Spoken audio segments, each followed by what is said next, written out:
तो जैसा कि लास्ट एपिसोड में हम लोगों ने देखा था कि मोशन वो वापस से डाशू की तरफ आ रहा था, मगर उसके पीछे अभी भी कुछ लोग पड़े हुए होते हैं। ये देखने के बाद मोशन वो डायरेक्ट वहां से क्रॉस करने के बजाय नीचे डेजुलेट रिज की तरफ से जाने की कोशिश करता है ताकि वो उन डिवाइन क्रॉस बो से अपने आप को बचा सके और किसी को भी उसके बारे में पता न चले। मगर जैसे ही वो उस जंगल के अंदर जाता है तो अचानक उसे फील होता है कि वहां पर कुछ अजीब सी फीलिंग्स आ रही हैं। वहां मौजूद जितने भी ट्रीज होते हैं वो मूव कर रहे होते हैं। इतने में उन लोगों को वहां पर एक लड़की भी दिखाई देती है जो कि उन लोगों से मदद मांग रही थी और वो मोशन को एक इल्यूजन में फंसा देती है। मगर मोशन उसे बहुत ही आराम से पकड़ लेता है और लड़की जब ये जान जाती है कि ये लड़का हेवनली डिमोनिक कल्ट सेक्ट का मास्टर है तो वो उसे मारने के लिए और भी ज्यादा उतावली हो जाती है और हमें दिखाया जाता है कि फिर वहां पर उस जैसी बहुत सारी डीमन गर्ल्स आ जाती हैं और वो सिर्फ एक ही बात रिपीट कर रही होती है कि हमें हेवनली डिमोनिक कल्ट सेक्ट के मास्टर को मारना है, हमें उससे बदला लेना है। उसकी वजह से हम लोगों को बहुत ज्यादा तकलीफ बर्दाश्त करनी पड़ रही है। हम लोग 600 साल से यहाँ पर इतनी बड़ी मुसीबत में फंसे हुए हैं। सब कुछ सिर्फ और सिर्फ हेवनली डिमोनिक कल्ट सेक्ट की वजह से हुआ है। चाहे कुछ भी हो जाए हम उसका बदला जरूर लेंगे। इतना कहने के साथ वो सारी की सारी गर्ल्स फौरन से मोशन को मारने के लिए जैसे ही उसके करीब जाने लगती हैं तो हम देखते हैं कि वहां पे मौजूद जो स्टोन टेबलेट्स होते हैं वो अचानक से चमकना शुरू हो जाते हैं। उनके अंदर मौजूद जो डिवाइन एनर्जी होती है वो फौरन से एक दूसरे के साथ कनेक्ट होना शुरू हो जाती है। जैसे कि वहां पर जो सीलिंग फॉर्मेशन एरे बना हुआ था वो अपने आप ही एक्टिवेट होने लगा हो और यहाँ पर वो डीमन गर्ल उसकी तरफ आते हुए कहती है कि मुझे बदला लेना है, मैं तुम्हें मारने के बाद अपना बदला पूरा कर लूंगी। मगर हमें दिखाया जाता है वो लोग जिस जगह खड़े हुए होते हैं वहां पर एक सर्कल बन जाता है और जो भी वहां पर डिवाइन स्पेल्स लगे हुए होते हैं वो उस लड़की को आगे बढ़ने से रोकने के लिए फौरन से वहां पे मौजूद उस जायंट ट्री की तरफ चले जाते हैं। और दूसरी तरफ हम लोग उस स्नेक गर्ल को देखते हैं, वो बाकी लोगों के साथ सीधा उसी डायरेक्शन की तरफ आ रही होती है। ये देखते ही वहां पे मौजूद टाओइज्म का वो डिसाइपल कहता है लगता है कि शायद हेवनली डिमोनिक कल्ट सेक्ट का वो मास्टर यहाँ से नीचे इस जंगल की तरफ से गया है। वो लड़का तो यहाँ का रहने वाला नहीं है तो फिर वो यहाँ पर इतने खतरनाक एरिया से क्यों जा रहा है? अगर वो यानकांग सेक्ट से बिलोंग करता है या फिर हेवनली डिमोनिक कल्ट सेक्ट से बिलोंग करता है तो उसे ऊपर से जाना चाहिए था। मगर वो स्नेक गर्ल कहती है शायद वो उन डिवाइन क्रॉस बो से डरता है, शायद यहाँ से निकलने का कोई सीक्रेट रास्ता मौजूद होगा। इतना कहने के बाद वहां पे मौजूद वो इंसेक्ट गर्ल फौरन से अपने इंसेक्ट्स को रिलीज करती है और उन्हें कहती है कि जाओ और रास्ते का पता लगाने की कोशिश करो। ये सुनते ही वो सारे के सारे इंसेक्ट्स फौरन से उस जंगल में हर जगह फैलना शुरू हो जाते हैं और देखने की कोशिश करते हैं कि वो डिमोनिक कल्ट सेक्ट का लीडर कहां पर मौजूद है और वो किससे फाइट कर रहा है। मगर यहाँ पे हमें दिखाया जाता है कि मोशन अपनी जगह पर खड़ा हुआ होता है और वो डीमन गर्ल एक जगह रुक गई थी और फिर हमें दिखाया जाता है कि उस डीमन गर्ल की बॉडी के साथ जो डिवाइन स्पेल्स अटैच होते हैं वो उसे फौरन से पकड़कर वापस खींचना शुरू कर देते हैं। देखते ही वो डीमन गर्ल भी काफी ज्यादा परेशान हो जाती है मगर वो डिवाइन स्पेल्स फौरन से उसे खींचते हुए वापस से दरख्त की तरफ ले जाते हैं जहां से वो बाहर निकली थी। देखते ही देखते वो सारे के सारे गर्ल्स फौरन से उस ट्री के अंदर एब्जॉर्ब हो जाती हैं और वो एरे दोबारा से उन्हें वहां पर सील कर देता है ताकि वो यहाँ से ज्यादा दूर न जा सके और किसी और को नुकसान न पहुंचा सके। मोशन और उसके दोस्त ये देखकर काफी खुश होते हैं कि चलो अच्छा है कि यहाँ पर ये एरे अभी भी काम कर रहा है। मगर अचानक मोशन को कुछ आवाज सुनाई देती है। वो पीछे पलट कर देखता है तो अपनी डिवाइन आइज के जरिए उसे दिखाई देता है कि दूर से बहुत सारे इंसेक्ट्स आ रहे हैं। ये देखते ही वो समझ जाता है कि वो लोग यहाँ पर पहुंच गए हैं और उसे अब यहाँ से जल्द निकलना चाहिए। मगर वहां पे मौजूद वो डीमन गर्ल जो कि अभी अभी सील हुई थी वो चिल्लाते हुए कहती है कि हेवनली डिमोनिक कल्ट सेक्ट मैं तुम्हें कभी भी नहीं छोड़ूंगी। एक मर्तबा कोई मुझे यहाँ से आकर आजाद करवा दे उसके बाद तुम्हें मेरे हाथों से कोई भी नहीं बचा पाएगा। उस लड़के की आवाज वहां पर उस मॉन्क को सुनाई देती है और साथ में वो स्नेक गर्ल भी आवाज सुनती है। जिसके बाद वो लोग फौरन से उस कल्ट डीमन के पास आ पहुंचते हैं और वो मॉन्क आते साथ ही उस कल्ट डीमन गर्ल से कहता है कि मुझे बताओ कि आखिर हेवनली डिमोनिक कल्ट सेक्ट के मास्टर के साथ तुम्हारी क्या दुश्मनी है? तुम उसे क्यों मारना चाहती हो और उसके सेक्ट को डिस्ट्रॉय क्यों करना चाहती हो? तो वो लड़की फौरन से पानी से बाहर निकलती है और बिल्कुल मासूमाना अंदाज में कहती है कि उन जालिमों ने मुझे यहाँ पर पिछले 600 साल से कैद करके रखा हुआ है। मैं बिल्कुल मासूम हूँ, मैंने कुछ भी नहीं किया। वो बहुत ही बुरे लोग हैं। अगर तुम लोग मुझे यहाँ से आज़ाद करवा दो तो मैं तुमसे वादा करती हूँ कि तुम लोग जो भी कहोगे मैं वो करूँगी, और मैं सबसे पहले तो उस हेवनली कल्ट सेक्ट के मास्टर को मारूंगी। उसके बाद मैं तुम लोगों को भी एक रिवॉर्ड दूंगी। तुम्हारे लिए सबसे बेहतरीन रिवॉर्ड मेरी बॉडी है। ये सुनकर तो उन दोनों ही लड़कों के मुंह में पानी आ गया था, मगर उसके बावजूद भी वो लोग अपने आप को कंट्रोल करते हैं और वो मॉन्क कहता है कि मुझे तुम्हारी बॉडी में कोई इंटरेस्ट नहीं है, मैं बस ये चाहता हूँ कि तुम हमें फॉलो करो और हमारे साथ मिलकर हेवनली कल्ट सेक्ट के मास्टर को मारने में हमारी मदद करो। अगर तुम हमारे साथ चलने के लिए राजी हो जाती हो तो मैं तुमसे वादा करता हूँ कि मैं तुम्हें यहाँ से आजाद करवा दूंगा। ये सुनते ही वो स्नेक गर्ल उन लोगों से कहती है, क्या तुम लोग पागल हो? उस लड़की की खूबसूरती देखते ही तुम लोग उसके लिए तो मर रहे हो, वो तुम्हें बेवकूफ बना रही है और तुम लोग उसके जाल में फंस रहे हो। मगर वो मॉन्क कहता है कि दुश्मन का दुश्मन दोस्त होता है। अगर डिमोनिक कल्ट सेक्ट के मास्टर ने इसे यहाँ पर कैद किया है तो इसका मतलब ये है ये लड़की जरूर बहुत ही अच्छी होगी। और वहां पे मौजूद एक और लड़की कहती है कि मेरे ख्याल से हम लोगों को मास्टर्स की गाइड लेनी चाहिए, उसके बाद ही हमें कोई कदम उठाना चाहिए। मगर मॉन्क उन लोगों की बात नहीं मानता और वो लोग कहते हैं कि हमें ये स्टोन टेबलेट्स डिस्ट्रॉय करना है, जिसके बाद वो लड़की अपने आप ही आजाद हो जाएगी। ये कहने के साथ वो लोग उन स्टोन टेबलेट्स को एक एक करके डिस्ट्रॉय करना शुरू कर देते हैं, जिससे वो लड़की भी काफी खुश होती है। और यहाँ पर वो स्नेक गर्ल देखती है कि एक स्टोन टेबलेट को डिस्ट्रॉय करने के बाद वो लोग बाकी मौजूद स्टोन टेबलेट्स को भी डिस्ट्रॉय करना शुरू कर देते हैं। वहां पर डीमन को सील करने के लिए इतने ज्यादा स्टोन टेबलेट्स की जरूरत पड़ी थी, तो जरूर यहाँ पे ये डीमन कोई खास डीमन होगा। जब वो लोग सारे के सारे स्टोन टेबलेट्स तोड़ देते हैं तो वो डीमन गर्ल ये देखती है कि वो पूरी तरह से आजाद हो चुकी है, जिस पर वो हंसते हुए कहती है, फाइनली मैं आजाद हो गई, तुम लोगों का बहुत बहुत शुक्रिया, अब फाइनली मैं किसी भी शख्स को खा सकती हूँ। ये कहने के बाद वो जोर जोर से हंसती और कहती है कि आज फाइनली इतने लंबे अरसे के बाद मुझे कुछ खाने को मिलेगा। उसकी ये बातें सुनने के बाद वहां पर मौजूद वो वॉरियर्स भी अब थोड़ा सा परेशान हो गए थे। उन लोगों को अब एहसास होने लगा था कि शायद उन लोगों ने कोई गलती कर दी है। वो लड़की अब क्लियरली उन लोगों से कह रही होती है कि अब मैं लोगों को खाने वाली हूँ। देखते ही देखते अचानक से वो ट्री उस पानी से बाहर निकलने लगता है, तो हमें दिखाया जाता है कि वो ट्री असल में छोटा सा होता है, मगर उस ट्री के नीचे मौजूद जो डीमन होता है वो साइज में बहुत ही बड़ा होता है।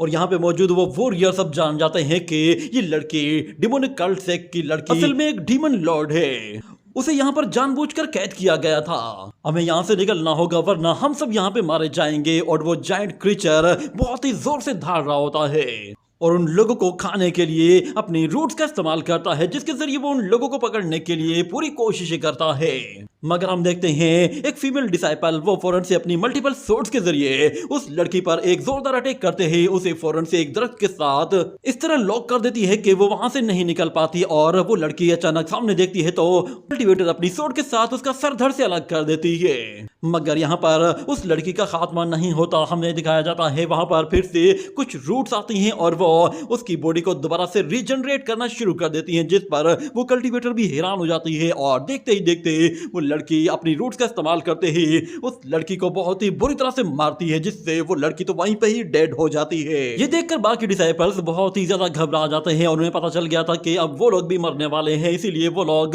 उन अटैक्स को डॉज करने के साथ साथ वहां से भागना शुरू कर देते हैं। उस मॉन्स्टर की रूट्स वो इतनी लंबी होती हैं कि वो दूर दूर तक उनका पीछा कर रही होती हैं, जिसकी वजह से उन लोगों को उन रूट्स को डॉज करना और भी ज्यादा मुश्किल लगने लगा था। इतने में वहां पे मौजूद एक लड़की बाकी लोगों से कहती है कि हम लोग इसे फौरन से श्वानजी रिज की तरफ लेकर जाते हैं। ये कहने के साथ वो लोग फौरन से श्वानजी रिज की तरफ जाते हैं, जहां पर बहुत बड़ी बड़ी क्रॉसबो लगी हुई होती है। वो डीमन जैसे ही उन क्रॉसबो की तरफ जा रहा होता है तो वो क्रॉसबो फौरन से एक्टिवेट हो जाती है और उस डीमन के करीब आते ही उस पर एरोज बरसाना शुरू कर देती है। ये एरोज इतने ज्यादा होते हैं कि वो डीमन भी अपने आप को उनसे बचाने के लिए वहां पर छुपने की कोशिश करता है और कुछ देर के लिए वहां से पीछे भी हट जाता है। ये देखने के साथ ही बाकी लोग छुपकर नीचे के रास्ते एक जगह आकर छुप जाते हैं और कहते हैं कि शुक्र है कि हम लोग इस डीमन को यहाँ तक लाने में कामयाब हो गए। कांग किंगडम के किसी भी बंदे को कोई नुकसान भी नहीं हुआ, ना ही किसी को कुछ पता चला है। मगर हम देखते हैं वो कल्ट डीमन फौरन से अपनी रूट के जरिए उस क्रॉसबो को डिस्ट्रॉय कर देता है। इसी तरह वो अपनी जायंट रूट्स के जरिए बाकी के क्रॉसबोस को भी डिस्ट्रॉय करना शुरू कर देता है ताकि उसके रास्ते में कोई भी ना आ सके। ये देखकर वो इंसेक्ट गर्ल भी हैरान हो जाती है कि डिवाइन आर्टिफैक्ट्स भी इसे नहीं मार पा रहे, आखिर ये इतना स्ट्रॉन्ग कैसे हो सकता है। मगर अचानक उन लोगों को कोई आवाज सुनाई देती है, वहां पर बहुत सारे मॉन्स्टर्स आते हैं। तो वो मॉन्क अपनी मैजिक बेल के जरिए अपने आप को बचाने की कोशिश करता है और वो इंसेक्ट गर्ल अपने चारों तरफ इतनी ज्यादा इंसेक्ट्स फैला देती है कि वहां पर जितने भी डीमंस होते हैं वो वहां से दूसरी डायरेक्शन की तरफ मुड़ जाते हैं। और डाउटाविज्म का वो वॉरियर बिल्कुल अकेला खड़ा हुआ होता है तो अचानक से ऊपर से एक जायंट बर्ड उसे अपने मुंह में दबोचकर फौरन से ऊपर उठा लेता है, जिसके साथ ही उसका काम वहीं तमाम हो जाता है। और हम देखते हैं कि यहाँ पर डाशुक के जायंट बर्ड्स मौजूद थे। उन बर्ड्स का साइज इतना बड़ा होता है कि वो लोग तो एक इंसान को एक निवाले की तरह चबाकर खा जाते हैं। और ये सारे लोग पहली मर्तबा डाशु में एंटर हो रहे थे तो इसलिए उन लोगों को कोई आइडिया ही नहीं था कि डाशु किस मुसीबत का नाम है। मगर दूसरी तरफ वो डीमंस जब भाग रहे होते हैं तो वो मॉन्क अपने सामने मैजिक बेल बनाकर खड़ा हुआ होता है और देखते ही देखते वो जायंट कल्ट डीमन भी वहां पर आ पहुंचता है। ये देखने के साथ वो लोग फिर से वहां से भागते हैं तो उन्हें दिखाई देता है कि वहां पे मौजूद जायंट ट्रीज वो अपने आप ही हिलने लगे हैं। उनके फेस अपीयर हो चुके थे और वो उस कल्ट डीमन की वजह से अपने आप को बचाने के लिए वहां से कहीं और मूव करने की कोशिश कर रहे थे। मगर इतने में वो मॉन्क उन रूट्स की वजह से पकड़ा जाता है और वो जायंट कल्ट डीमन उसे भी पकड़कर अपनी तरफ खींच लेता है और फिर से बहुत ही जोर से धाड़ना शुरू कर देता है। तो हम उसके मुंह से बहुत ही पावरफुल शॉक वेव्स रिलीज होते हुए देखते हैं। और फिर यहाँ पे हमें मोशन को दिखाया जाता है। वो डाशु में एंटर कर चुका होता है और वो कहता है कि ये नेचुरल डिजास्टर सिर्फ गॉड्स की तरफ से एक वार्निंग है और सिर्फ यानकांग किंगडम तक ही लिमिटेड है। मैं मास्टर को फॉलो करते हुए तकरीबन पूरा 1 साल गुजार कर आया हूँ। मुझे अब वापस से अपने ग्रैंड पेरेंट्स से जाकर मिलना चाहिए। 1 साल के बाद मैं जब ग्रेट वॉइड में आया हूँ तो ये बिल्कुल बदला बदला सा लग रहा है। उसे वहां पर एक जायंट गॉड स्टेचू दिखाई देता है जिस पर वो डीमन डोटियान किंग कहता है कि यकीन नहीं आता, ये तो एक मिरेकल की तरह लग रहा है। क्या यहाँ पर अब भी गॉड्स एंड डीमंस मौजूद हैं? तो मोशन उसे बताता है कि ये land of gods and demons से यहाँ पर बहुत सारे गॉड्स की बैटल हुई थी जिसमें बहुत सारे गॉड्स मारे गए थे और बहुत सारे गॉड्स ने अपने आप को यहाँ पर सील कर दिया था। मगर जब भी यहाँ पर डार्कनेस आती है तो ये गॉड्स दोबारा से जिंदा हो जाते हैं और डार्कनेस से सारे क्रिएचर्स को बचाते हैं। और मैं तुम्हें एक बात बता दूं, जब भी यहाँ पर डार्कनेस आती है तो यहाँ मौजूद हर एक शख्स डार्कनेस के टाइम पर सिर्फ एक ही बात कहता है कि डार्कनेस जब भी आए तो फौरन वहां से जान बचाकर भागो। ये सुनकर डूटियान किंग कहता है कि डार्कनेस, तुम मुझे डार्कनेस से डरा रहे हो? मैं डूटियान किंग हूँ, मुझे तो गुप्त अंधेरे से भी डर नहीं लगता। तुम तो सिर्फ इस हल्की सी डार्कनेस की बात कर रहे हो। मेरा वर्ल्ड वो पूरी तरह से डिस्ट्रॉय हो चुका है। यूं समझ लो कि वो पूरा का पूरा एक डार्क वर्ल्ड है और मैं उस डार्क वाटर में तैरने वाली मछली की तरह हूं जिसे डार्क वाटर के अंदर हर एक चीज दिखाई देती है। मगर मोशन और लिंगर दोनों ही एक दूसरे को देख रहे होते हैं और उन्हें ये बात पता थी कि ये कौन से अंधेरे की बात कर रहा है और हम कौन से अंधेरे की बात कर रहे हैं। मगर डीमन किंग डूटियान उनसे कहता है कि तुम लोगों को यकीन नहीं आता तो मैं आज रात अंधेरे में तुम्हें यहाँ पर घूम फिर कर दिखाऊंगा, कोई भी मुझे हाथ तक नहीं लगा सकेगा। मगर इतने में उन लोगों को दिखाई देता है कि वहां पर पीछे से वो जायंट क्रीचर उन लोगों के पीछे आ रहा है और उस गर्ल को देखते ही मोशन कहता है ये लोग कैसे आजाद हो गए, पता नहीं किस बेवकूफ ने हरकत की है। और हम देखते हैं जैसे जैसे वो डीमन क्रीचर उन लोगों के करीब आ रहा होता है तो अचानक से मोशन के पीछे से एक बहुत बड़ा हाथ बाहर निकलता है और वो जायंट क्रीचर को जाकर इस तरह पकड़कर दबोचता है कि वो जायंट क्रीचर उसकी मुट्ठी के अंदर ही आ जाता है। और फिर डीमन किंग डूटियान कहता है आखिर इस सब के पीछे कौन है जो कि इतनी पावरफुल टेक्निक्स यूज कर सकता है। तो मोशन कहता है कि इस डीमन ने यहाँ पर आकर अपनी मौत को दावत दी है। ये लैंड्स ऑफ गॉड्स है, यहाँ पर दन दनाना तो इसे महंगा पड़ सकता है। ये कहने के बाद वो जायंट गॉड हैंड उस क्रीचर को पकड़कर ऐसे उछाल फेंकता है जैसे कि कोई बंदा चाय से मक्खी को निकाल कर फेंक देता है। और मोशन कह रहा होता है ये जगह इतनी मिस्टीरियस है कि अक्सर विलेज चीफ भी यहाँ पर एक्सप्लोर करते हुए सावधानी बरतता है। ये कहने के बाद वो जायंट हैंड वापस से जमीन के अंदर चला जाता है और हम लोग डीमन किंग डूटियान को देखते हैं। उसकी बिल्कुल बत्ती गुल हो चुकी होती है और मोशन उससे कहता है कि मेरा ये डाशु इसी तरह है, तुम्हें यहाँ पर रहना है तो जरा संभल कर रहना होगा, क्योंकि यहाँ पर गॉड्स और डीमंस एक साथ मौजूद हैं। तुम्हें यहाँ पर हर रोज एक एसेंस बर्न करना होगा और गॉड्स के आगे प्रे करनी होगी।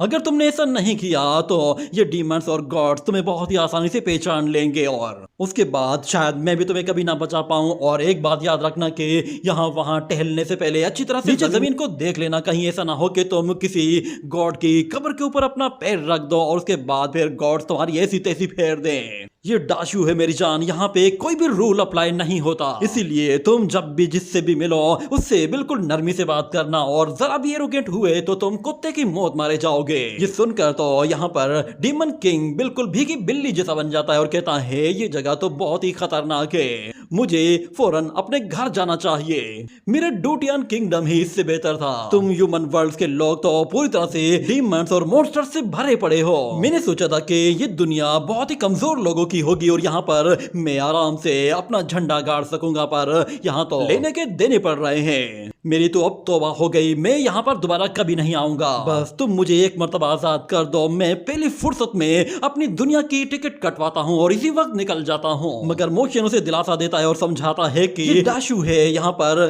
तुम बहुत जल्द यहाँ के रहन सहन को समझ जाओगे। जब तुम यहाँ के रहन सहन को समझ जाओगे तो तुम्हें पता चल जाएगा कि ये जगह तो यानकांग किंगडम से भी ज्यादा सेफ जगह है।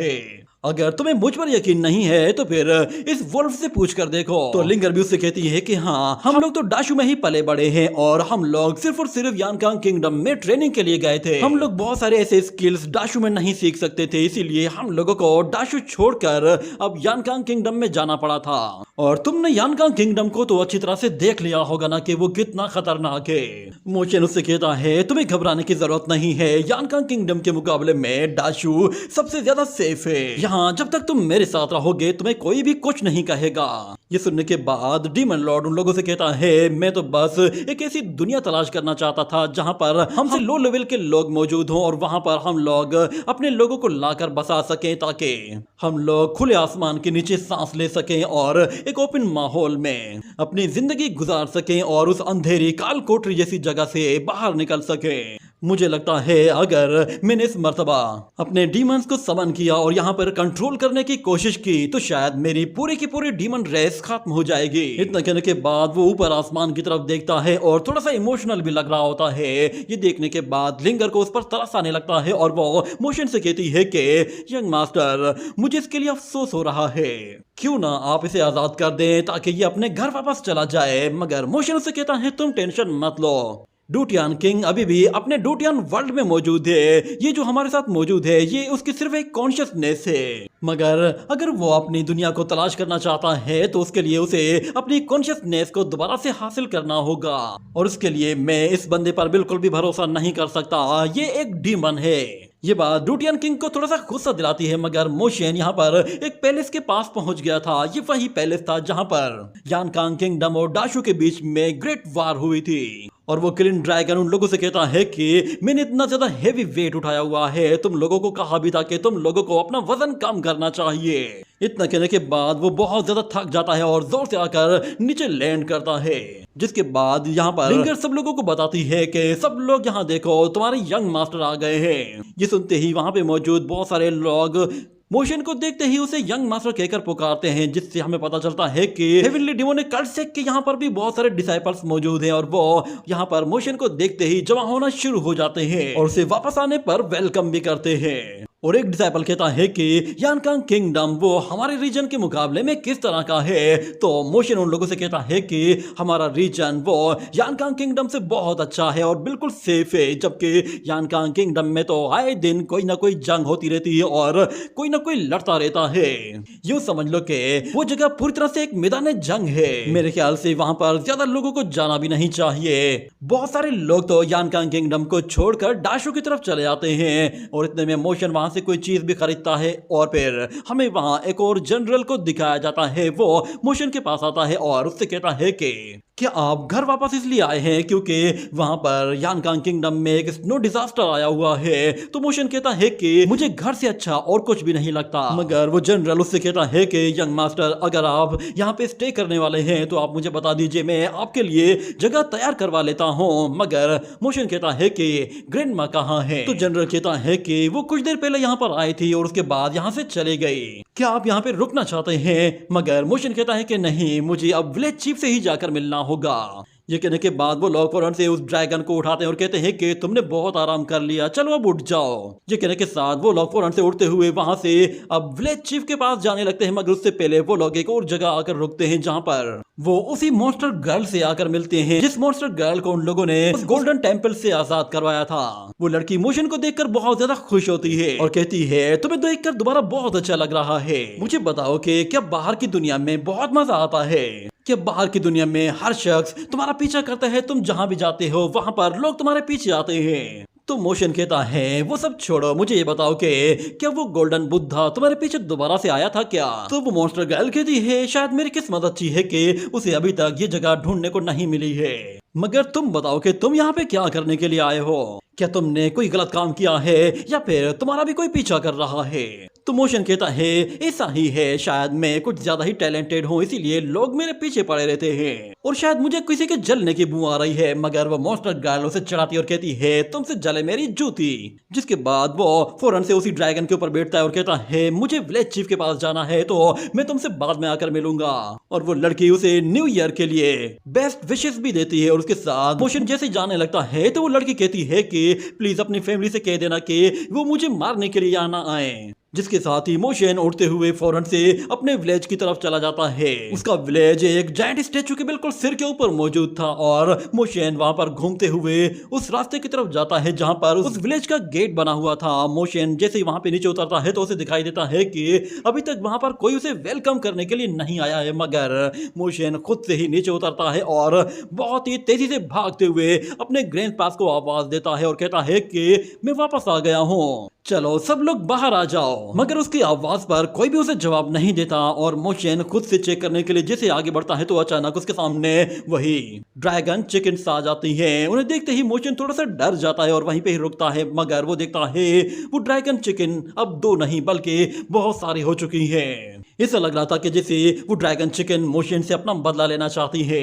मगर मोशन उन्हें क्रॉस करने के बाद कहता है, मैं इतनी मुसीबतों से निकलकर अपने ग्रैंडपा से मिलने के लिए आया हूँ मगर कोई भी मुझे जवाब नहीं दे रहा। इतने में एक ड्रैगन चिकन अपने मुंह से इतनी आग उगलती है कि वो उस डीमन की बॉडी को जला देती है। अगले सीन में हम देखते हैं मोशन अपने ग्रैंड पास के रूम में झांक कर देखता है मगर वहां पर कोई भी मौजूद नहीं होता। वो एक एक रूम को अच्छी तरह से चेक करता है और हर एक ग्रैंड पा का नाम पुकारता है मगर उसे वहां से कोई भी रिस्पॉन्स नहीं मिल रहा था। इसी तरह वो विलेज चीफ और अपनी ग्रैंड माँ तक के रूम को भी देख लेता है मगर वहां पे भी कोई मौजूद नहीं था। जिस पर वो जोर से चिल्लाते हुए कहता है कि आखिर सारे लोग कहाँ चले गए हैं। उसे अब थोड़ा सा अजीब सा फील होने लगा था कि सबके सब एक साथ ही विलेज छोड़कर कैसे जा सकते हैं। इतना कहने के बाद वो फौरन से अपने ही रूम में वापस आता है जो कि उसका बचपन का रूम था। वहां पर आने के बाद वो एक विंडो के पास एक लेटर देखता है। उस लेटर के नीचे कुछ और भी लेटर्स पड़े हुए थे। उन्हें वो पढ़ना शुरू करता है तो वो लेटर विलेज चीफ का होता है। विलेज चीफ कह रहा था कि मैं तुम्हारे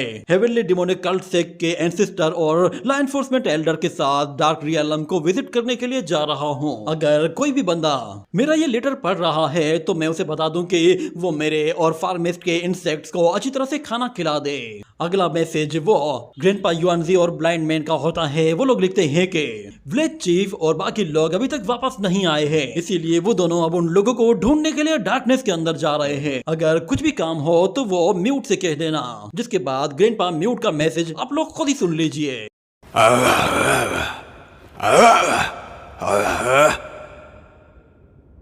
और फिर वहां पे अगला मैसेज होता है ग्रैंडपा युआनजी और वांग शेन का।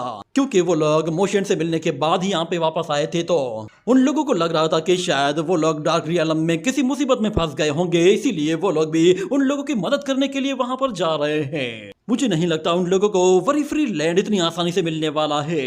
और आखिरी लेटर होता है ग्रैंडमा का। वो मोशन से कहती है कि मैं इन ओल्ड बैंड्स को ढूंढने के लिए जा रही हूँ, पता नहीं ये लोग कहाँ आवारागर्दी कर रहे हैं। अगर तुम न्यू ईयर पे यहाँ पे आओ तो मैं तुम्हें कह दूं कि न्यू ईयर पे यहाँ पे कहीं भी टहलने की जरूरत नहीं है। अगर तुम्हें यहाँ पर कोई बीस्ट दिखे या फिर कोई एल्डर दिखे तो उसके लिए खाना पका देना। मुझे लगता है कि शायद मैंने पीछे किसी को भूखा छोड़ दिया है। ये लेटर्स पढ़ने के बाद मोशन कहता है कि एंसेस्टर और सारे के सारे ग्रैंडपास वो एक साथ ही वरी फ्री लैंड को ढूंढने के लिए निकले हुए हैं। ये कहने के साथ ही ये एपिसोड यहीं पे ही एंड हो जाता है।